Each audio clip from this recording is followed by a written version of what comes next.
Valendo! 19/5/2025, essa é a nossa primeira aula de 4 aulas, né, de Tecnologia das Construções 1. Eu sou o professor Cleberton Costa. Eu não sei se vocês já tiveram aula comigo de sistemas, eu não sei bem qual é a ordem aí das disciplinas ofertadas. Para quem me conhece, desculpe a redundância, para quem me conhece, eu sou engenheiro civil, mestre em estruturas, tá? Engenheiro calculista. E vou tratar com vocês, servidor público também, vou tratar com vocês a respeito de tecnologia das construções. Matéria essa que é muito importante, seja dentro da arquitetura, seja dentro da engenharia civil.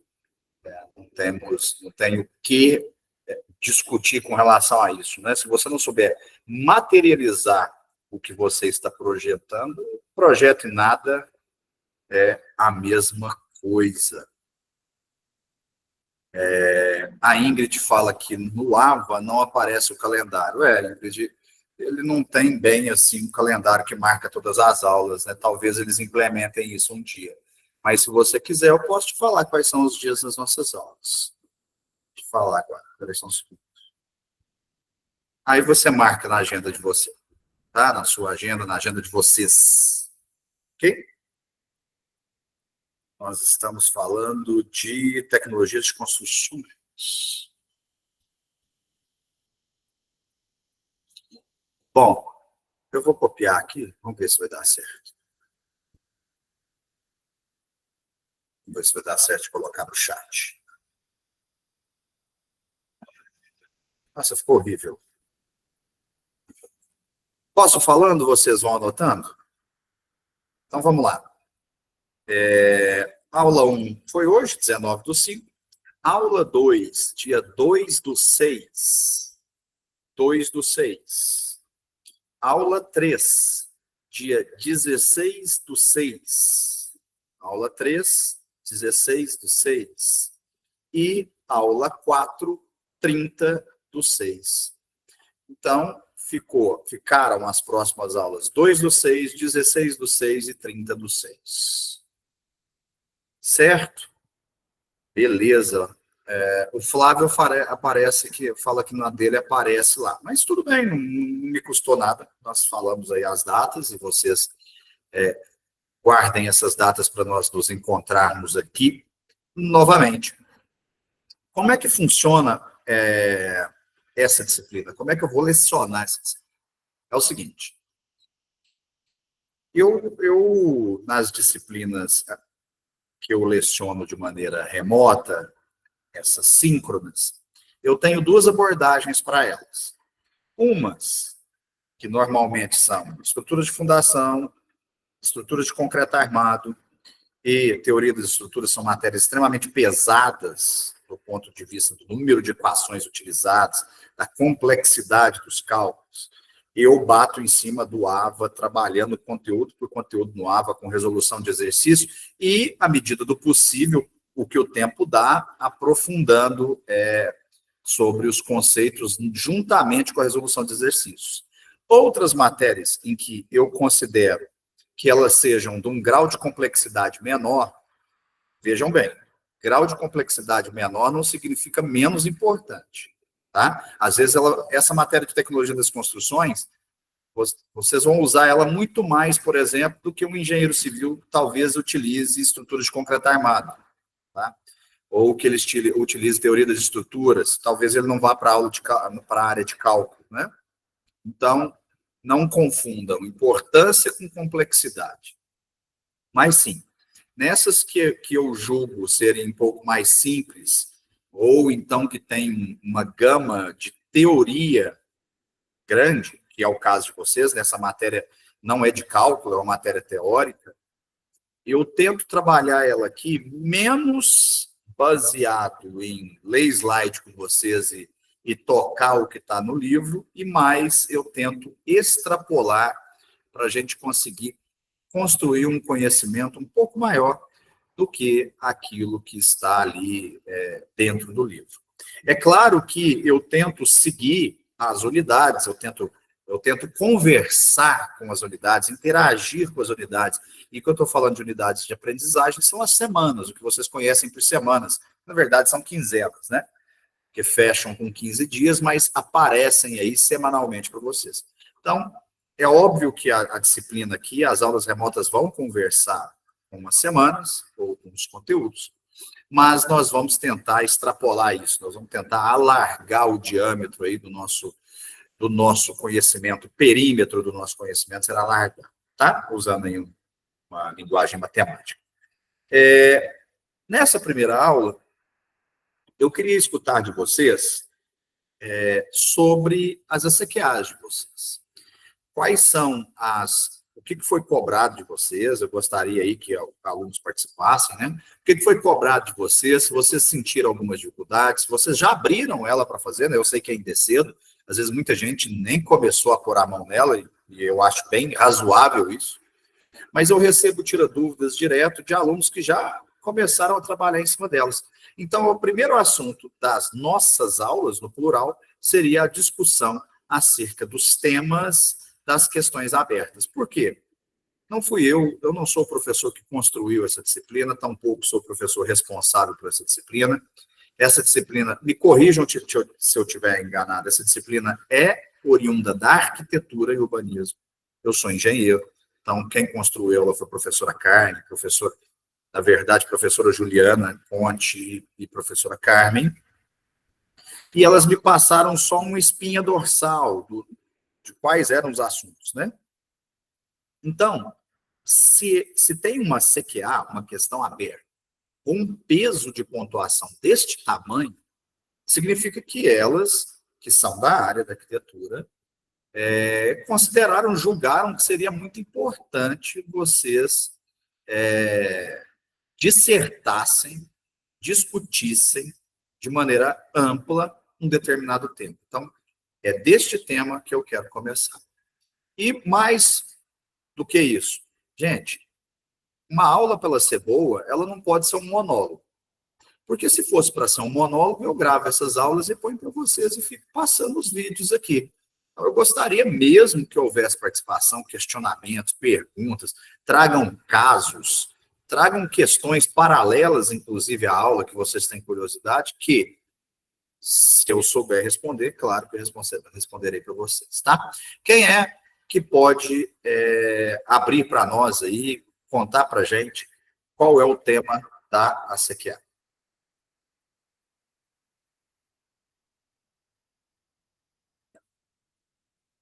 Muito bem. A Ingrid fala assim, imagino que seja na sua CQA, né? É para falar sobre construções à base de aço, estruturas metálicas. Tá. Mas o que é dentro de estruturas metálicas? Até para eu poder começar a dissertar a respeito disso. Quem mais? Quem mais pode ajudar a Ingrid aí? Pessoal, vamos acordar? Deixa eu falar um negócio para vocês já na primeira aula, porque às vezes essas coisas não ficam claras. Essa aula não é prática, essa aula é teórica. Então, aulas teóricas não tem chamada, tá? Então, se estiverem desconfortáveis para ficar para a aula, tiver outra coisa para fazer, sintam-se à vontade. Eu gostaria que quem tivesse aqui tivesse envolvimento com ela, tá? Eu estou tentando fazer, nós vamos tentar fazer desse ensino à distância mais acolhedor, mais próximo, mais perto do que é o presencial. Então, eu preciso de vocês. A minha é para apresentar a importância da eficiência energética para a arquitetura sustentável. Eficiência energética para a arquitetura sustentável. Então, isso já é um tema. A Ingrid, vamos lá. Visitar edifícios, ilustrar, fala de painéis em construção, mesmo que a base usada é aço. Então, eu já sei o que você está falando. Por exemplo, um steel frame. Então, fala para visitar edifícios, ilustrar sobre essas construções. Quem que falou comigo agora? Você também tem que fazer visita técnica? Eu não peguei o nome. Não. A minha fala para descrição de sistemas construtivos de isolamento térmico integração efetiva em projetos arquitetônicos, destacar exemplos práticos e discutir sobre resultados e benefícios e dar um exemplo da minha região. Muito bem. Você é a? Isabel. Isabel. Obrigado, Isabel. O Lucas fala a minha sobre a construção modular como uma abordagem emergente na construção de edifícios, destacando sua promoção como uma alternativa mais sustentável. Vamos lá. Deixa eu tentar criar um prólogo aqui. Vamos desmistificar alguma coisa e tentar ser mais prático do que simplesmente utópico, né, muito filosófico. Pessoal, vocês veem à sua volta, vocês observem à volta de vocês. A grande maioria das construções no Brasil e no mundo são pautadas a sua estrutura em concreto armado e o seu fechamento em alvenaria, né, que é material cerâmico. Tá? Então, o sistema, a tecnologia de construção, do ponto de vista estrutural, vou começar pela estrutura. A estrutura mais comum é a estrutura de concreto armado, ponto. Eu não sei precisar o percentual, mas a gente sabe que é um percentual muito alto. As fundações, que são aquelas estruturas, aquelas infraestruturas que suportam as cargas do edifício, da casa. O edifício é uma edificação, tá? Não necessariamente tem que ter vários andares para a gente chamar de edifício. Pode ser unifamiliar, uma unidade de habitação unifamiliar é um edifício, uma construção. Então, estas também, as fundações, são também normalmente de concreto armado e transferem para o solo, que é o último receptáculo das cargas, né? Então, muito bem. Então, é importante que vocês tenham ciência desse tipo. O que eu estou querendo dizer é, antes de inovar, antes de pensar em soluções sustentáveis, em soluções desafiadoras, na modernização das práticas construtivas, das tecnologias de construção, antes de mais nada, é importante ter em mente o que acontece atualmente, o que ocorre e como ocorre, para que depois, ciente de como funciona, vocês poderem propor alguma solução diferente disso, tá? É difícil propor soluções sendo desconhecedor da tecnologia mais utilizada. Bom, então, vamos lá. Em termos de estrutura, o convencional é trabalhar com concreto armado, sendo que os principais elementos estruturais são lajes, e essas podem ser classificadas em laje de forro e laje de piso. Vamos lá. Gente, alguns dias eu trabalho com slides, outros não. Essa aula de hoje ela é toda na resenha aqui. Então, se tiver alguma coisa para anotar, vocês já perceberam que eu falo devagar, eu não falo acelerar. E se precisar de parar, sinta-se à vontade. Então, vamos começar. Lajes. Nós temos dois tipos, laje de piso e laje de forro. Laje de forro é aquela que, segundo a NBR 6120 de 2019, é aquele tipo de laje onde não há presença prolongada de móveis ou pessoas, tá? Não há presença prolongada de móveis ou pessoas. É óbvio que para dar uma manutenção numa fiação, é óbvio que para dar uma manutenção numa caixa d'água, para dar uma manutenção no telhado, invariavelmente você utiliza a laje como piso. Mas o que pega aí da diferença de uma para outra é a permanência prolongada. Já a laje de piso é aquela feita para que haja permanência prolongada. É a laje, né, que você está pisando caso você não esteja no térreo. Simples assim. Caso você esteja no andar superior de um sobrado ou em qualquer um dos andares de um prédio, desde que não seja o térreo. E pode até ser o térreo se você tiver subsolo, né? Então, resumidamente, tudo aquilo toda a laje, tudo que está aéreo, na horizontal, em forma de placa, em que você está utilizando como receptáculo de carga é uma laje de piso, tá?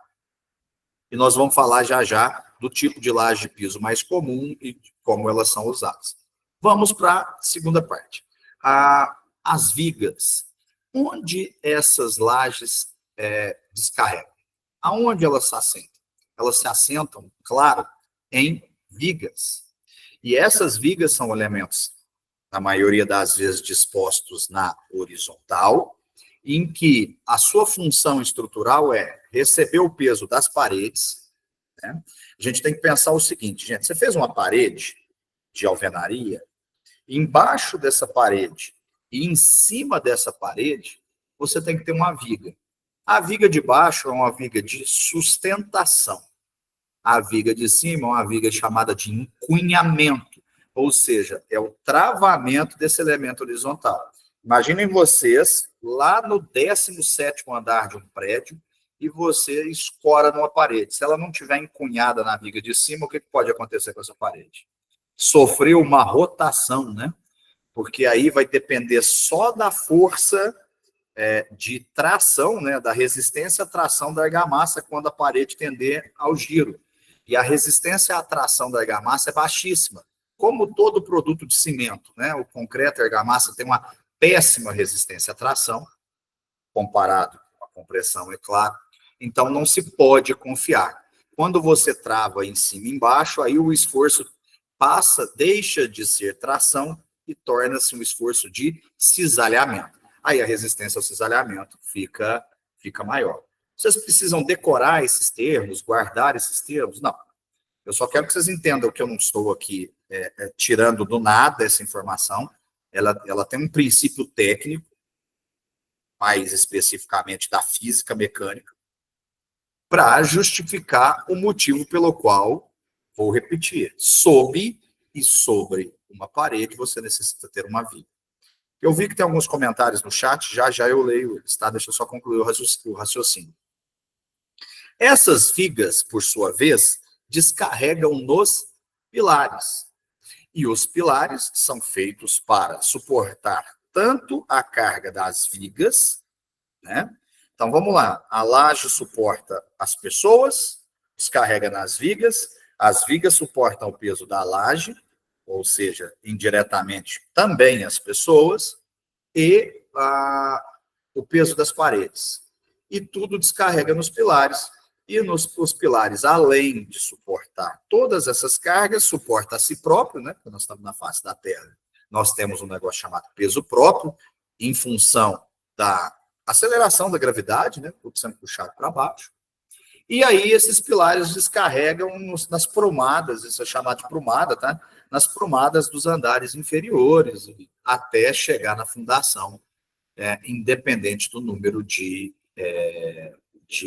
andares que nós estejamos analisando, tá? Eu vou mostrar um esquema ilustrativo aqui a respeito desse caminhamento das ações, para a gente continuar poder falar um pouquinho do mais comum que é o concreto armado, depois eu poder fazer algumas comparações. Eu não consigo entrar rápido no sistema modular sem...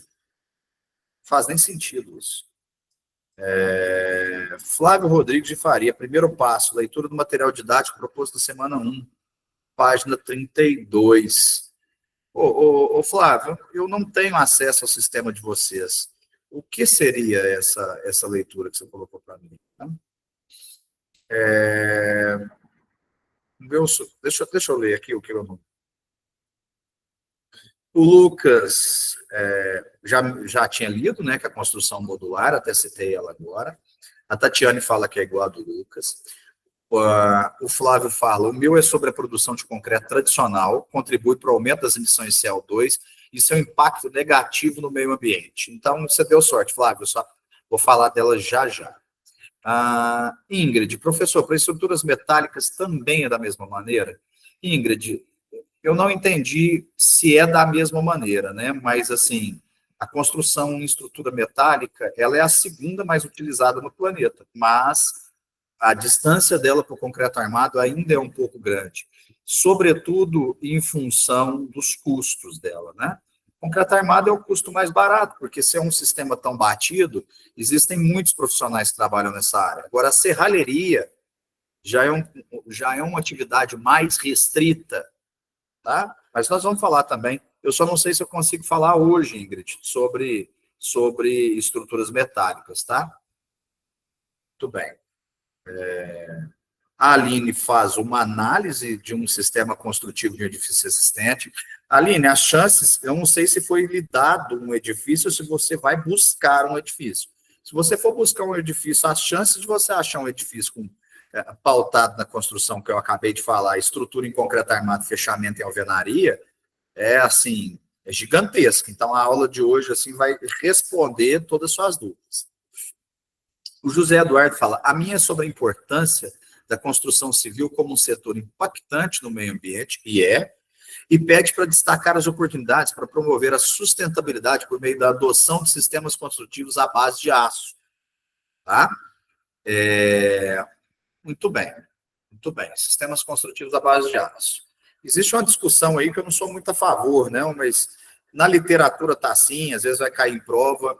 Existe aí uma discussão de que o aço é um material sustentável. Ele é sustentável até a página 2. A gente tem que ter um pouco mais de criticidade, né? Antes também de sair repetindo. E isso eu estou falando, estou justificando minha fala.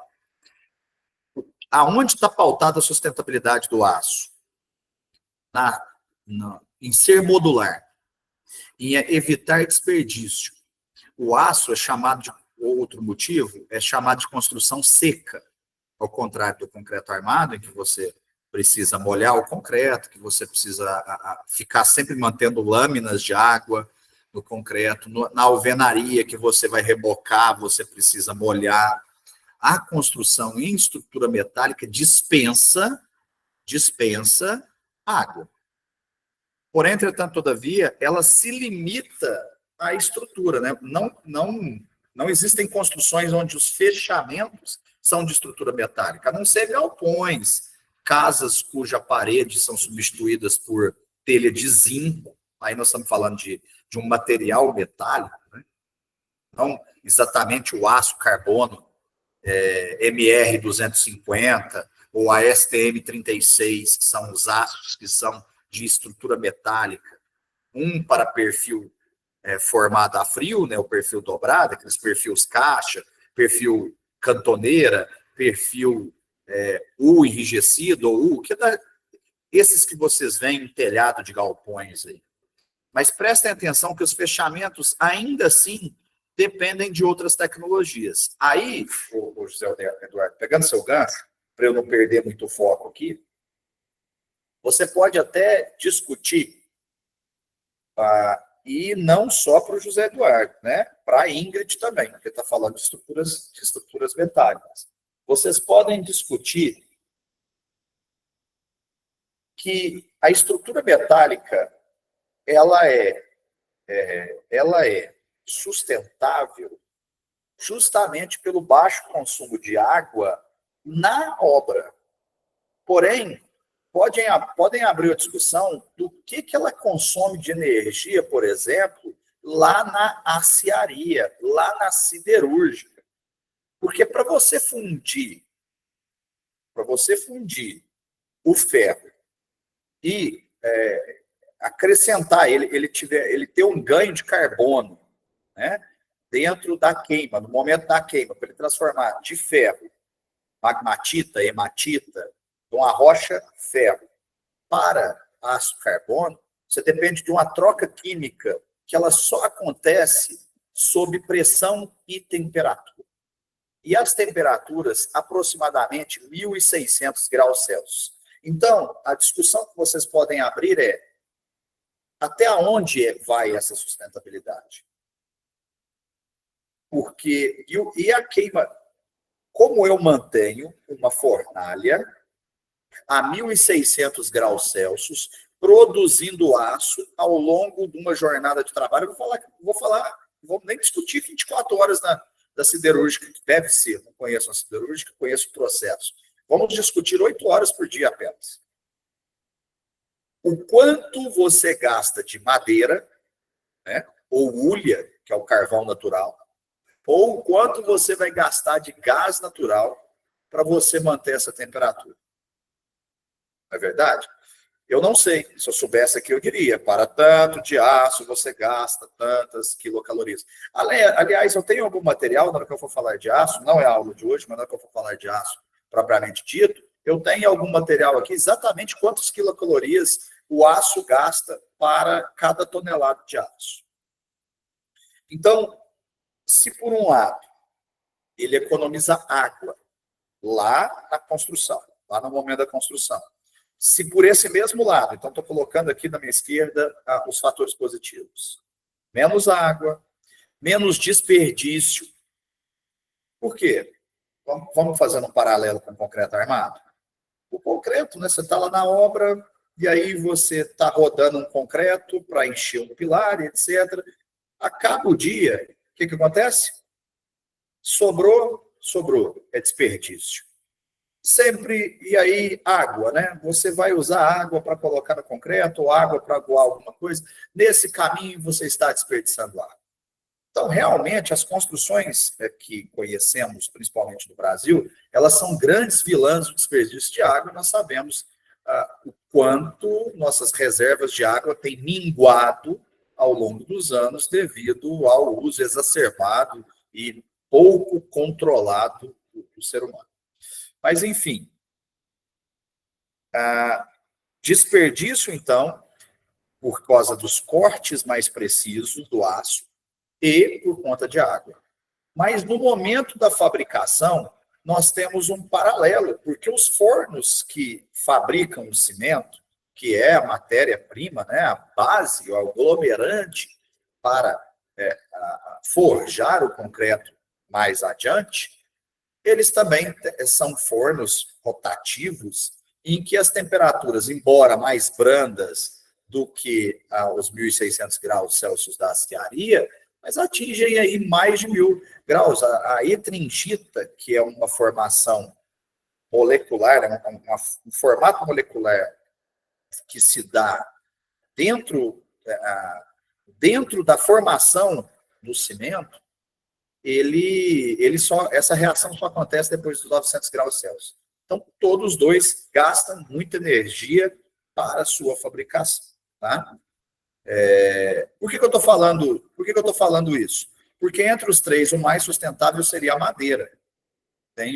Não tenho dúvida a respeito disso. Só que aí nós criamos mais um paralelo. Qual é o paralelo?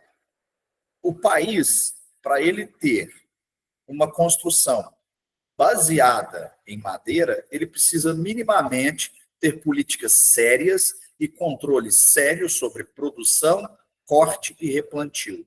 E eu não preciso falar, quem não desceu do planeta Júpiter por agora, sabe que no Brasil nós sofremos aí de corte de madeira clandestina, desmate, derrubada de florestas uma atrás da outra. O Brasil ainda não tem uma política, não vou dizer séria, mas pelo menos fiscalização abrangente como deveria ser. Aí eu já não sei se é uma questão de legislação, se não eu precisaria me aprofundar mais para não ser nem demagogo, nem raso demais. Mas o fato é, nós não temos ainda condição de sermos um país que tenhamos, por exemplo, como os Estados Unidos, construções à base de estrutura de madeira. O preço das construções lá acabam sendo mais baratos do que cá. E olha a diferença dólar-real. Por quê? Porque eles viabilizam as estruturas deles em torno de corte de madeira. Assistam quando tiver, e quem tiver condições aí, aquele monte de programa que vem dos canais Discover lá, Irmãos à Obra, no Home and Health, né? Construções remotas, não sei o que do Alasca, e etc. Aonde você vai ver todas as estruturas são pautadas em madeiras, e tem alguns programas que eles colocam os custos dos imóveis. O custo da estrutura deles, dos fechamentos, são muito baixos. O que eles pagam muito no acabamento. Então, assim, é uma outra discussão, mas o material mais sustentável seria a madeira, tá certo? Então, como eu vi aqui que as ECQAs são muito distintas, e como nós teremos prazo para discutir, então, tudo isso que vocês colocaram aqui para mim, eu vou, então, mudar meu planejamento, vou falar essa aula a respeito do concreto armado e do sistema construtivo de vedações à base de alvenaria, que é o processo mais tradicional, e na aula que vem, para aqueles que são do modular, que são da estrutura metálica, que querem saber a respeito de sustentabilidade, nós trabalharemos e aí daremos foco sobre isso na próxima aula, tá? Deixa eu mostrar um esquema para vocês aqui. A respeito de estruturas de concreto armado, que é, mostrada a minha especialidade, tá? Então, às vezes, se vocês acharem que eu estou puxando sardinha demais para esse lado, talvez vocês tenham razão. Talvez vocês tenham razão. Deixa eu achar aqui onde está.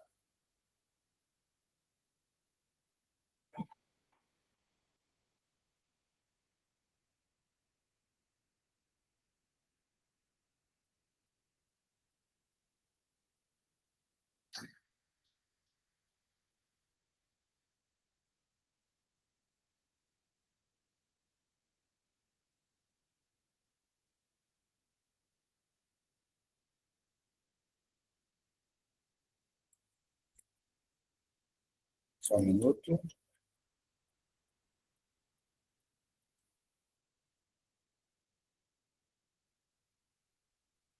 Eu jurava que nessa apostila tivesse. Mas não tem, não vamos ficar perdendo tempo. Eu vou compartilhar com vocês a tela inteira aqui.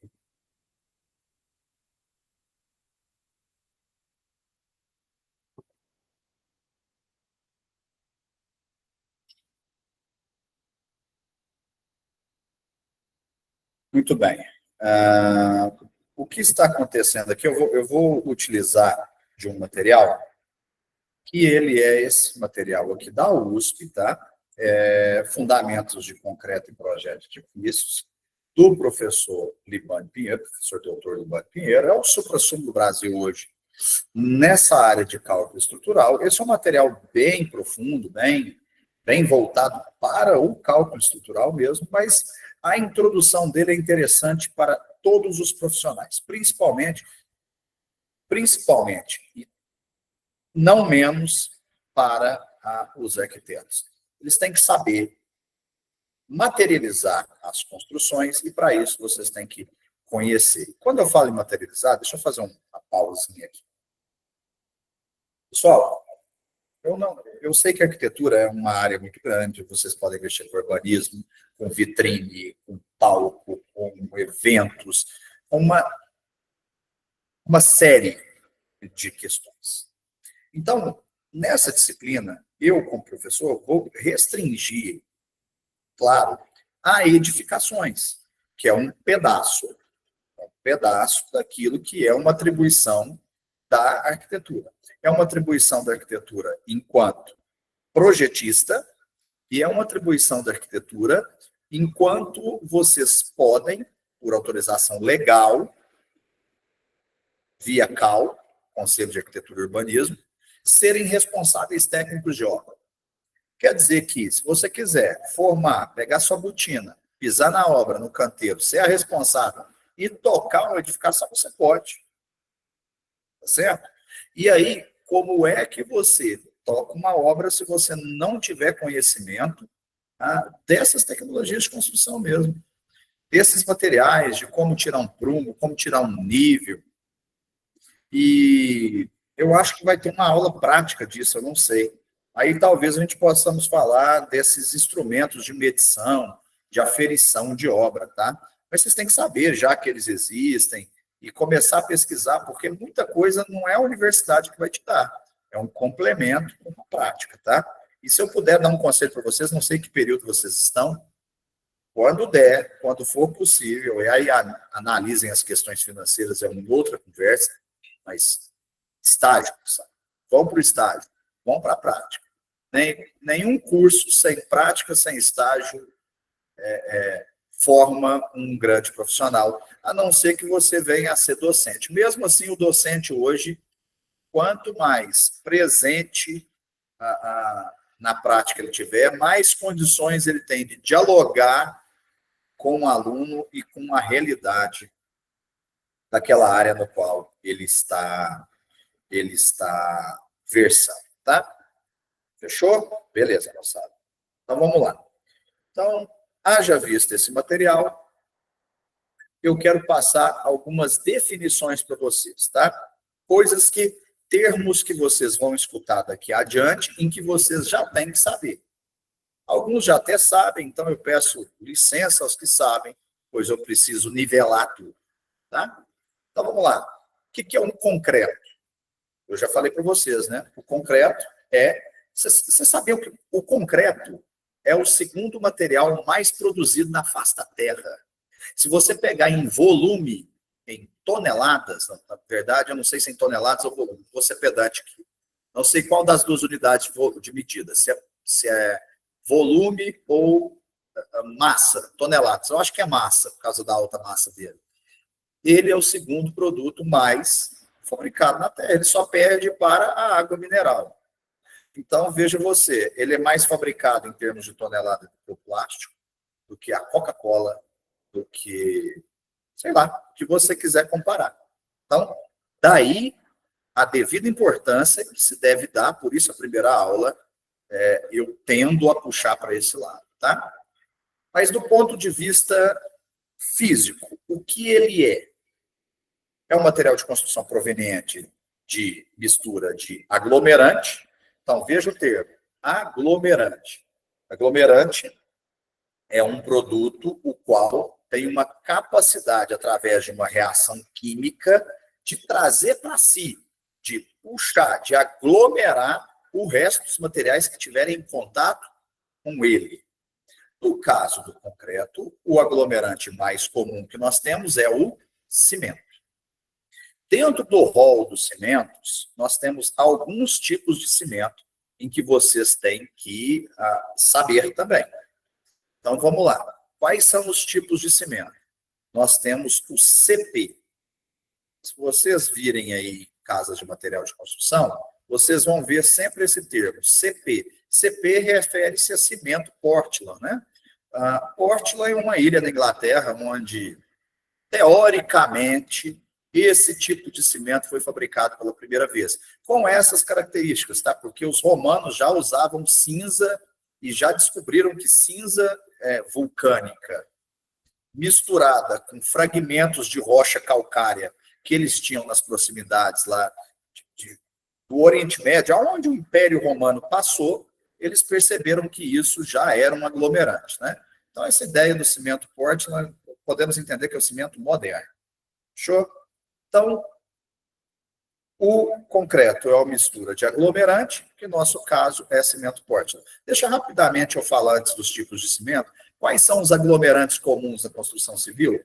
Nós temos o cimento, que é o mais usado, disparado. Nós temos a cal, e é no feminino mesmo, tá? O gênero é esse. A cal e o gesso.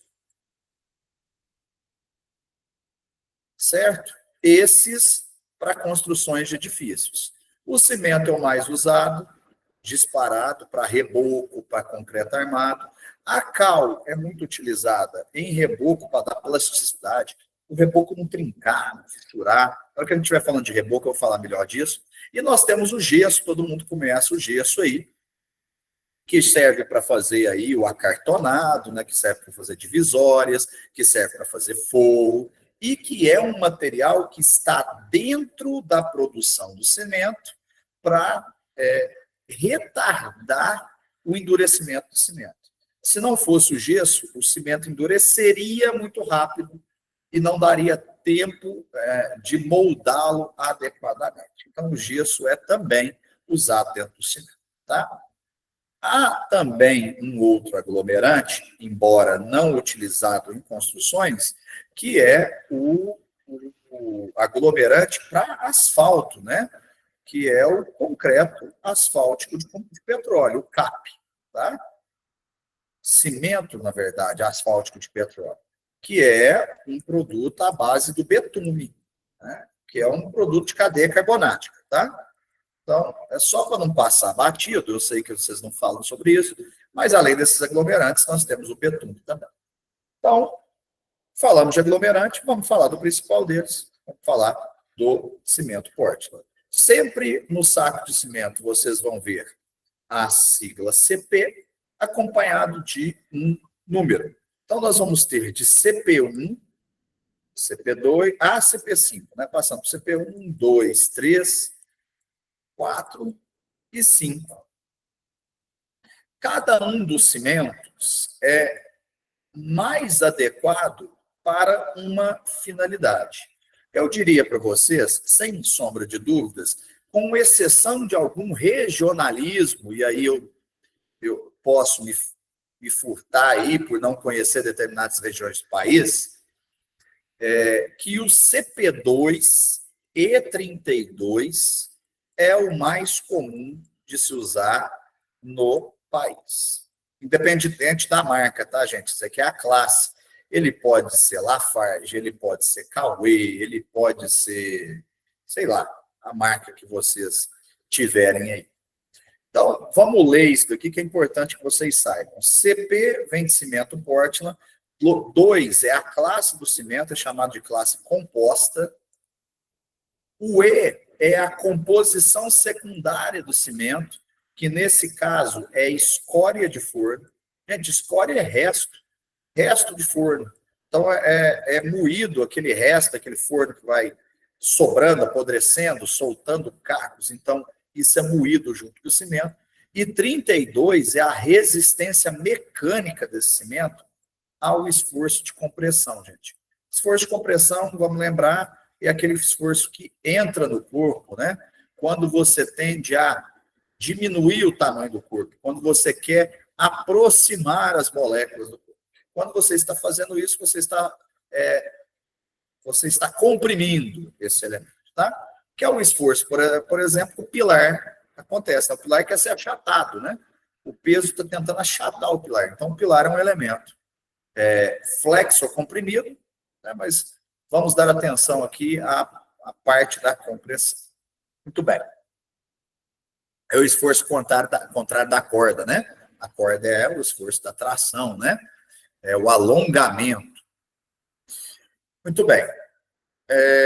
Então, aprendemos a ler o cimento, e aí eu vou falar sobre duas classes apenas. Eu poderia falar sobre todas. O CP1 é o cimento mais barato, o CP3 é um cimento de alto forno, o CP4 é um cimento para você, com pozolânia, que é um cimento para você fazer manilhas de esgoto, por exemplo, que ele resiste a ataques de sulfatos e outros agentes químicos deletérios ao cimento, e o CP5. O CP5 é chamado de ARI, né? CP5, ARI. ARI vem de alta resistência inicial. Então, quando você tem aquela obra que você precisa, para ontem, uma concretagem, precisa desenformar rápido, precisa subir pavimentos rápidos, ou mesmo estruturas de concreto, de paredes de concreto que são modulares, são feitas à base de CP5 ARI para que seja rápido, tá? Muito bem. Aqui, então, falamos sobre os aglomerantes do concreto. Os próximos são os agregados. Quem vem a ser os agregados, gente? Nós temos dois agregados. Nós temos o agregado graúdo e nós temos o agregado miúdo. Tá? Normalmente, se usa a areia lavada de rio como agregado miúdo, né? É essa areia mesmo, inerente da decomposição ao longo da era geológica da rocha quartzo. Tá? Eu vou fazer um parêntese, porque é arquitetura, então eu não sei se vocês viram. Vocês já tiveram aula comigo e com o professor Marcelo de Geologia e Mecânica dos Solos? Alguns sim, alguns não. Tá, beleza. Então, assim, de maneira bem... então, se vocês já tiveram aula comigo, vocês já sabem mais ou menos como é que é a tocada do barco, né? Então, essa matéria é mais teórica, então nós vamos tentando... Eu vou tateando meio no escuro aí até entender. Então, vou relembrar aos que já fizeram e vou informar aos que não fizeram. Gente, todo solo é um produto de uma decomposição de uma rocha. Esse solo aí, solo que a gente chama de terra, você vai lá, pega ele mais avermelhado, ou mais alaranjado, mais fino ou mais grosso, de tato áspero ou de tato saponáceo. Isso tudo é uma desagregação, né, de uma rocha. Houve ali a chamada rocha máter, ali teve uma rocha. Então, o solo, por exemplo, se ele é mais avermelhado, ele veio de uma rocha que tem uma composição, que tem na sua composição ferro, por exemplo. Então, aí eu não vou entrar, até porque não sou especialista em geologia, tá? Meu conhecimento é básico a respeito de geologia, então eu vou me limitar aqui. E a areia lavada de rio, essa que nós usamos na construção, aí eu tenho certeza que todos vocês, se não viram uma construção, pelo menos viram uma calçada em algum lugar errado, areia estocada. Ali você tem a desagregação, né, ao longo das eras de uma rocha chamada quartzo. Muito bem. Pode-se usar outro tipo de agregado miúdo, ou seja, pode-se substituir a areia por um outro material mineral? Existem estudos que estão substituindo a areia, por exemplo, pelo pó da pedra britada. Tá? Ainda esses estudos são incipientes, carecem de mais análise, de mais tempo, de mais pesquisadores, para que se tenha noção de tudo que envolve os efeitos dela no concreto, né? Reação alcali agregado, cura, resistência ao longo do tempo, contato com oxidação, facilidade ou dificuldade de oxidação de barras de aço, etc. Então, é algo assim que nós ainda estamos caminhando para que haja. Então, normal, areia. E o agregado graúdo é a brita, né? Ou pedra, que nós chamamos, né? Como nós estamos numa região aqui na América do Sul, uma região onde o afloramento de basalto é muito próximo da superfície e tais afloramentos, às vezes, você vê montanhas em que você não precisa nem escavar para encontrar basalto, a gente usa muito essa rocha basáltica, né? Que é a rocha que mais tem predominância no planeta Terra, porque ela é uma rocha que até a cor dela você percebe que era lava de vulcão, né? Então, isso está sendo expelido pela crosta da Terra, foi expelido pela crosta da Terra por milhões de anos a bilhões de anos. Então, o basalto é mais usado, mas existem lugares que usa o gneiss, tem lugares que usa o granito, tem lugares que usam, tem mais umas 2 ou 3 rochas que são usadas para agregar grau, tá? Mas, via de regra, nós podemos falar do basalto. Então, areia de rio, basalto. A soma disso, então, de cimento, mais areia, mais pedra brita, normalmente do basalto, mais água, que é aqui que mora o desperdício, moçada, ó. É por isso que as questões de vocês estão discutindo o desperdício de materiais, desperdiça principalmente aqui na água, nós temos o concreto. Então, o concreto, se eu tivesse uma equaçãozinha matemática, eu até tenho, mas eu não vou entrar nela, que seria o cálculo do traço, é a somatória de uma quantidade em proporções adequadas para cimento, areia, basalto e água, tá? E aí, essa proporção, ela tem uma escrita, em que vocês têm que, pelo menos, identificar quando virem alguma vez. A escrita é assim, ó. Sempre começa com 2 pontos, um valor qualquer, por exemplo, vou colocar um traço aqui comum. Dois pontos de novo.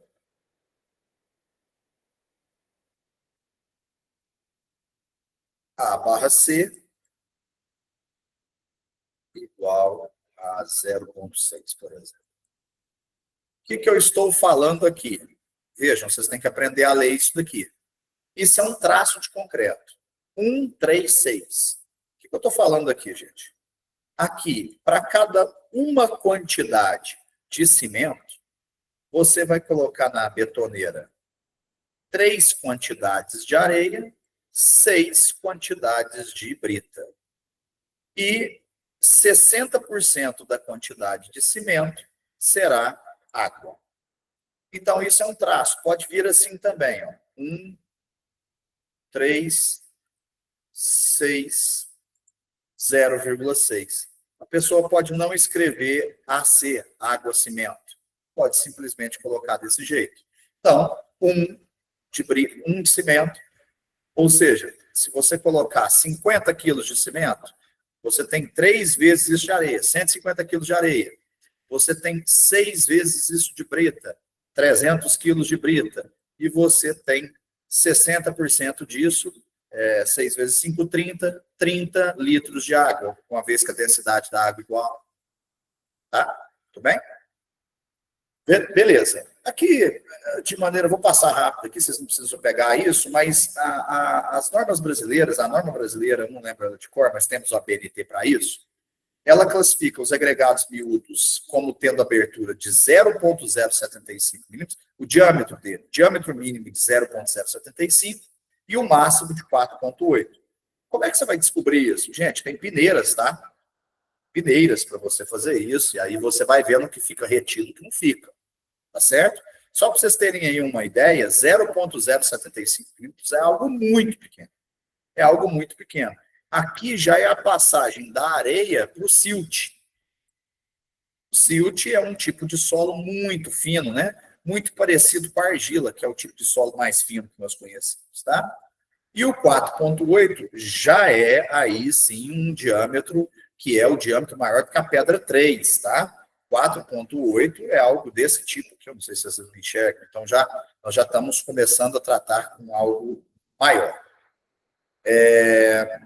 E aqui os agregados graúdos, nós já temos ele maior ou igual a 4,8. Aí nós temos, então, a brita 1, brita 2, brita 3, pedra de mão, e aí tem várias classificações de brita. Como nós estamos falando de concreto, as britas mais adequadas para concreto são as britas 1 e 2, tá? Britas mais adequadas para concreto, brita 1 e brita 2. E qual a areia mais adequada para concreto? A areia média. Certo? Para que a gente fala de reboco, a gente fala da areia fina, que é a areia de reboco. Muito bem. Aí tem os nomezinhos. Quando você mistura só cimento com água, você tem a pasta, tá? Quando você mistura cimento, água e areia, você tem a argamassa. Por exemplo, serve para fazer o reboco. Quando você mistura cimento, água, areia e pedra, aí nós estamos falando, então, do concreto. Só que o concreto ele tem algumas deficiências, nas quais a gente precisa ser assim, muito metódico e muito claro com relação a isso. E eu estou falando de resistências mecânicas, tá? Não estou nem falando dos problemas dele com relação à massa específica, o que nós vamos discutir ainda na aula de hoje, espero. O concreto, ele tem excelente comportamento com relação à compressão primária, compressão direta, e a compressão secundária, que seria a compressão da flexão. Vou entrar muito nesses critérios muito profundos da mecânica, não. Mas, e ele tem uma restrição aí, que quando a gente estuda as deformações dos materiais, principalmente uma lei da física chamada lei de Hooke, que o concreto ele tem um comportamento chamado frágil. E a gente precisa aqui afastar qualquer possibilidade de confusão com a palavra frágil. O português, né, a língua absorveu esse termo e ele tem um significado um pouco diferente do significado de frágil na física. Frágil na física quer dizer aquilo que rompe sem grandes deformações, tá? Rompe sem grandes deformações ou sem nenhuma deformação. Por exemplo, um bloco de cerâmica. O vidro, o vidro é um material oriundo da cerâmica, por isso o comportamento parecido. Você há de convir comigo, se você pegar um copo de vidro, se você apertar ele na mão, um cristal que é mais fino, se você apertar na mão, ele não vai amassar igual um copo de plástico, ó, igual amassa um copo de plástico antes de quebrar. O copo de plástico até vai quebrar, ó. Mas olha o tanto que ele deforma antes de quebrar. Ele está me avisando, ô Zé, se você continuar me apertando, ele vai quebrar. O vidro não faz isso. Isso é um material frágil, o concreto é assim também. E, invariavelmente, os materiais de construção, principalmente aqueles que são usados em estrutura, eles devem ter comportamento dútil. Então, ó, lembrem de frágil e lembrem de dútil. Dúctil. O dútil é aquele que, igual o copo de plástico, que ele, para romper, ele mostra deformação. Então, não confundam com resistência. Por exemplo, o concreto é frágil e um concreto de 25 MPa, para cada centímetro quadrado de concreto, ele resiste a 250 quilos. Enquanto uma gominha, aqueles elásticos de amarrar dinheiro, ele é extremamente dútil e ele não vai resistir a uma força de tração de 10 quilos. Certo? Então, assim, é isso que eu estou querendo dizer. E para dirimir esse problema do concreto ser dútil, ser frágil, não ser dútil, o que a gente faz? Coloca barras de aço dentro dele, que são os vergalhões. Vergalhões que são estruturas de aço, né? É aquele negócio, o Fe+2, que é lá, o ferro é fundido, ganha uma composição química, que é o carbono, no momento da queima, e vira aço. Então, nós colocamos o vergalhão, e o vergalhão é hoje o que nós usamos no Brasil. Nós temos principalmente o CA50 e o CA60, que são os aços carbonos, tá? Quando o concreto está devidamente calculado, dimensionado corretamente, contendo dentro dele vergalhões, ele deixa de ser frágil e torna-se dútil, tá? Eu não vou falar sobre o concreto protendido, deixa para um outro momento. Vamos falar, para encerrar essa aula, das vantagens e desvantagens do concreto. Vantagem do concreto: ele é moldável, ele tem boa resistência à compressão, ele tem péssima resistência à tração, mas boa resistência à compressão. A estrutura de concreto armado é monolítica. Gente, mono vem de um. Quando você concreta uma estrutura, ela trabalha toda ela em conjunto. Ela transfere esforço de um ponto para o outro com uma grande facilidade. Já uma estrutura metálica não faz isso. Vocês querem um exemplo? Eu não sei se vocês já viram, de tempos em tempos, quando a gente tem aquelas tempestades, aquelas rajadas de vento muito fortes, estruturas de galpão, telhados de galpão, postos de gasolina, eles são retorcidos. Parte da estrutura é retorcida, parte da estrutura fica. Por quê? Porque não houve uma transferência de esforços. Então, parte foi sacrificada, parte ficou incólume. No concreto, isso é mais difícil. No concreto, você tem que quebrar esse pedaço desse concreto, porque senão ele vai retransmitir esforços. O que eu estou querendo dizer? Não é incomum vocês virem, por exemplo, um acidente que um caminhão bateu num pilar de um prédio e o prédio manteve-se em pé. Por quê? Porque ele teve capacidade, e bem dimensionado, teve capacidade de redistribuição de esforço. Isso é uma estrutura monolítica. Então, é uma vantagem dele frente aos outros sistemas construtivos, seja o que for. Baixo custo de materiais, né, gente? Baixo custo de mão de obra. Eu não tenho tempo aqui, queria eu entrar até numa questão social aqui com relação a valores de mão de obra, né? O tanto que é muito mal pago. Mas, enfim, existe baixo custo de mão de obra, tem muito pedreiro à disposição, muito servente à disposição. Isso, num futuro, vai minguar. Isso já é um cenário. Mas no cenário hoje, na fotografia, no retrato de hoje, 2025, ainda temos muitos profissionais comparados a outros. Ou vocês acham que tem mais serralheiro do que pedreiro? Tem mais carpinteiro do que pedreiro? Não tem, né? Então, é disso que eu estou falando. Materiais, gente, um cimento subiu, a construção civil subiu, mas ela subiu em todos os sistemas construtivos, baseado e pautado em todos os sistemas construtivos. Mas nós estamos falando de um cimento que ainda custa R$30 um saco de cimento. Certo? Nós estamos falando da areia, que um caminhão de areia deve estar custando aí na faixa dos seus R$800. Faz tempo que eu não faço compras, eu posso até olhar para a semana que vem nas planilhas minhas de orçamento público. Mas, assim, nós estamos falando de materiais que para a estrutura é baixo. Para vocês terem uma ideia, uma construção que vocês tiverem, a casa de vocês, olhem para a casa de vocês aí. O gasto com uma estrutura, ele não deve representar 1/4 da construção total. Não deve representar 1/4 da construção total. Então, o que come dinheiro mesmo dentro de uma construção que encareceu, muita atenção a louças e metais. Vamos olhar preço de torneira hoje como está.